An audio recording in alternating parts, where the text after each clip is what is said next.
Bonjour, bonjour. Je suis très heureux de vous retrouver encore pour cet épisode de Mathètes. Nous allons continuer à parler de discipulat. Je suis très heureux parce que le sujet d'aujourd'hui me passionne particulièrement, m'interpelle, j'y passe. Et ce sujet-là, c'est la pédagogie de la souffrance dans la démarche du discipulat. La souffrance jalonne notre existence, notre parcours, et la souffrance a un rôle particulier dans la formation de disciples. En préambule, j'aimerais rappeler ce qu'est le projet de Dieu pour ses enfants, pour ses disciples. Le projet de Dieu, ça va être d'incarner le Maître. On se rappelle que, en le suivant, le disciple petit à petit va s'imprégner de l'enseignement, va s'imprégner de la personnalité, de la pensée du Maître pour la reproduire. Nous voyons ça notamment dans Romains au chapitre 8, verset 29.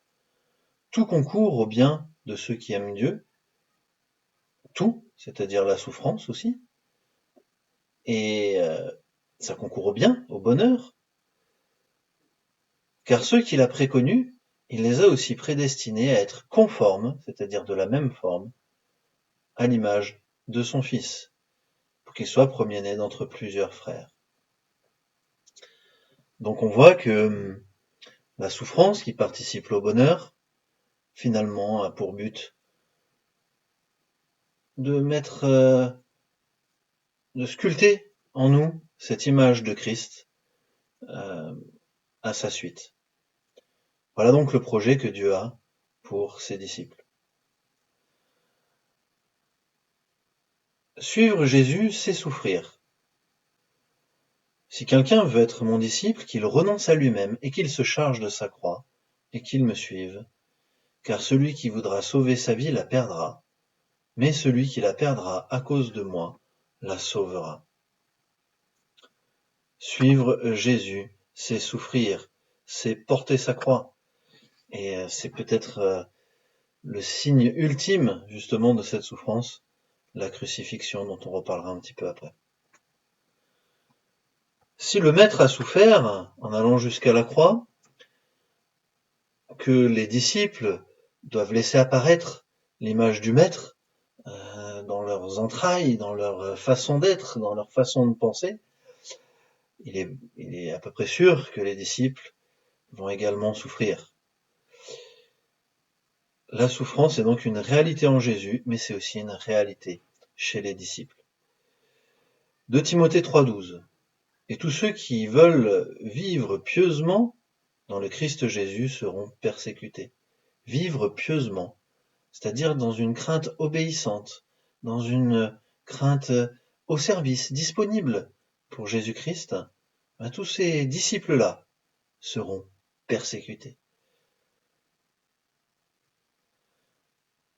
Alors, si c'est une réalité chez les disciples également, nous allons voir finalement un petit peu à quoi est-ce que ce processus de souffrance peut servir.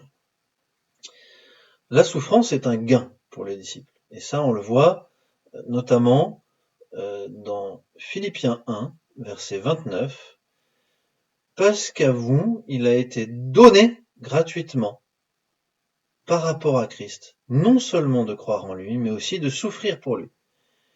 Donc on voit que dans le processus du salut, il y a le fait de croire qui nous est donné. Il n'y a pas de génération spontanée de la foi, si ce n'est par l'œuvre de Dieu. Il vous a été donné, c'est un don de Dieu. La foi est un don de Dieu. Et avec ce processus du salut, il nous est donné aussi de souffrir pour lui, pour le nom de Jésus. Et tout ça nous est donné. Donc si c'est donné, ça veut dire que c'est une plus-value. La question qui se pose finalement, dans ce processus du salut où il y a la souffrance, quelle est cette plus-value qu'apporte la souffrance? Dans ce processus de la conformité à Christ, quel est le rôle de la souffrance? Comment ont réagi les premiers disciples? Parce qu'on va voir dans leur réaction Ces gens qui étaient conscients du royaume de Dieu, que le roi était ressuscité, que le royaume était pour bientôt. Ces gens-là qui croyaient en la vie éternelle, sur 11 apôtres, 10, selon la tradition de l'Église, sont morts en martyr. Et le 11e, on pense à 50% qui seraient morts ébouillantés dans une marmite. Donc on voit que ces gens-là n'ont pas eu peur du nom de Christ, n'ont pas eu peur de porter le nom de Christ, ils n'ont pas eu peur de la souffrance, et ils ont expérimenté quelque chose dans lequel il y avait une plus-value. Pour le comprendre, je vous propose de regarder dès le début, dans Acte 5, un court paragraphe où on voit Pierre et Jean qui sont malmenés par les autorités religieuses. Ils sont battus, ils sont menacés, vraiment malmenés, et au verset 40, acte 5, verset 40, ils sont relâchés. Eux donc se retiraient de devant le Sanhédrin, qui est le tribunal religieux juif, en se réjouissant d'avoir été estimés dignes de souffrir des opprobres pour ce nom. Je tire la conclusion que de ce passage, dans la souffrance, nous pouvons expérimenter, si l'on est disciple de Jésus-Christ, l'expérience de la vraie joie. La vraie joie. Nous avons des moments de joie dans notre vie. Je crois que la joie prend une teinte particulière après un chemin de souffrance, un chemin de croix. Et j'aimerais prendre cet exemple-là, celui de Anne et Pénina dans l'Ancien Testament. Anne était chahutée par Pénina, Anne était stérile, Pénina l'a contrariée jour et nuit, elle qui avait des enfants. Elle était certainement dégradante vis-à-vis de leur mari commun, Elkana, et elle se plaignait, et etc., et etc. On voit deux femmes qui sont mariées au même mari, finalement. Et finalement, quelle joie particulière quand la stérile a enfanté. Quelle joie quand Anne a su qu'elle était enceinte du petit Samuel. Quelle joie de le consacrer au service. Et finalement, quelle honte pour Pénina. Voilà deux femmes qui étaient mariées au même mari. Nous pouvons constater que peut-être dans l'Église, nous sommes mariés à Christ. Des fois, des frères ou des sœurs se chahutent, créant de la discorde, avec de la jalousie, de la souffrance. Et là-dedans, il y a des ânes qui font l'expérience de la vraie joie devant l'Éternel, de la vraie joie de se consacrer aussi au service dans ce chemin de souffrance. Celui qui veut suivre Jésus, qu'il porte sa croix. Faire l'expérience de la vraie joie. Premier point. Deuxième point, c'est que dans la souffrance, l'image de Christ est créée. Et ça, c'est vraiment très important de retenir, c'est que dans tout ce chemin-là, on est comme usiné. Imaginons une pièce de métal où le sculpteur vient avec sa meuleuse enlever petit copeau, petite poussière par petite poussière, en créant de la chaleur, en créant des frictions. Voilà. Et ben, l'image de Christ est créée dans la souffrance, dans les mains souveraines de l'Éternel. Galates 2, verset 20, Paul peut dire « J'ai été crucifié avec Christ ». Il y a donc cette souffrance terrible. Ce n'est plus moi qui vis, c'est Christ qui vit en moi.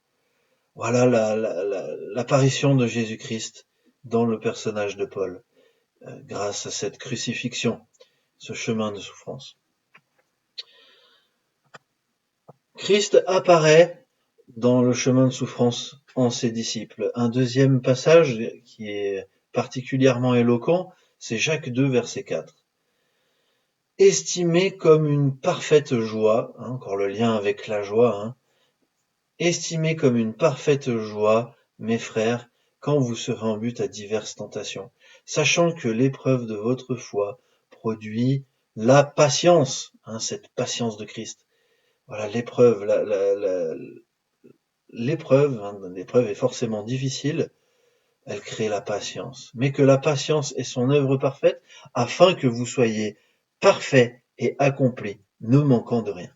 On voit dans ce passage de Jacques que la souffrance, l'épreuve, crée la patience de Christ.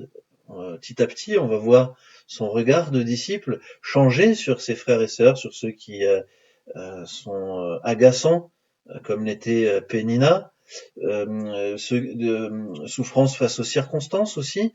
On va déceler la souveraineté de Dieu dans nos circonstances et créer la patience va se créer ainsi.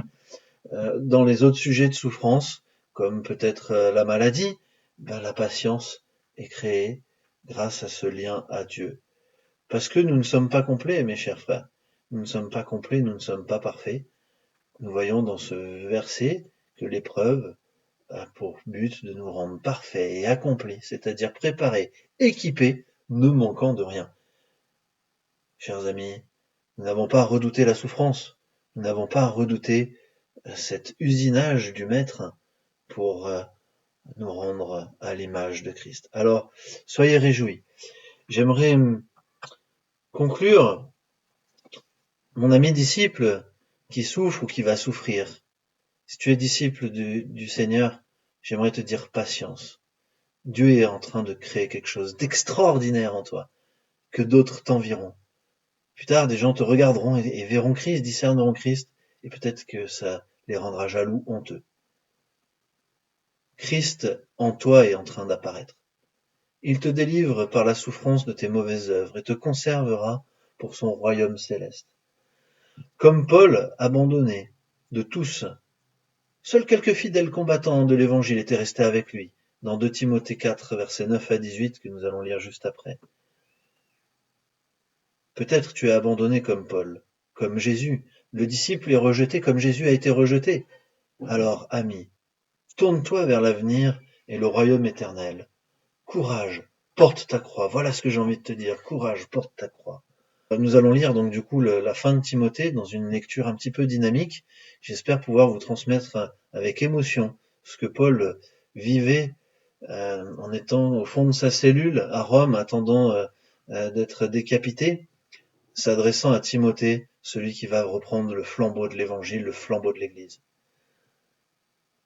Empresse-toi de venir bientôt auprès de moi, car Démas m'a abandonné. On voit quelqu'un qui était important pour Paul, qui a abandonné Paul, ayant aimé le présent siècle. Il s'en est allé à Thessalonique, Crescens en Galatie, Tite en Dalmatie. Luc seul est avec moi. Prends Marc. Marc, c'était celui dont Paul s'était séparé pour son deuxième voyage missionnaire. Finalement, ce Marc obtient un pardon, une restauration. Prends Marc, amène-le avec toi, car il m'est utile pour le service. Or j'ai envoyé Tychique à Éphèse.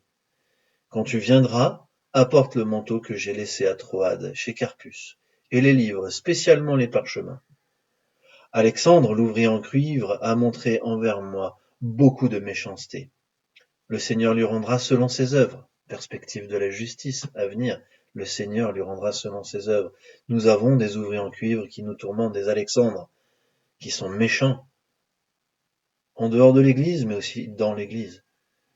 Garde-toi aussi de lui, car il s'est fort opposé à nos paroles. Dans ma première défense, personne n'a été avec moi. Voilà, comme le maître est rejeté, le serviteur est rejeté. Mais tous m'ont abandonné. Que cela ne leur soit pas imputé. C'est regard de grâce. Hein. Je vous rappelais qu'il y a la patience qui est créée dans l'œil du disciple par la souffrance. Et finalement, cette supplication du pardon, comme Étienne, qui était en train de se faire lapider, ne leur impute pas cette faute-là. Que cela ne leur soit pas imputé. Mais le Seigneur s'est tenu près de moi et m'a fortifié. Dans l'expérience du pardon, il y a ces mains du Maître qui sont en train de nous usiner, mais cette proximité aussi avec lui. Il s'est tenu près de moi et m'a fortifié, afin que par moi la prédication fût pleinement accomplie et que toutes les nations l'entendissent. Et j'ai été délivré de la gueule de lion. Le Seigneur me délivrera de toute mauvaise œuvre, et notamment les nôtres, hein, celles de disciples en apprentis qui font des erreurs. Mais le Seigneur va nous délivrer de ces erreurs-là aussi, de toute mauvaise œuvre, et me conservera pour son royaume céleste. À lui la gloire au siècle des siècles. Amen.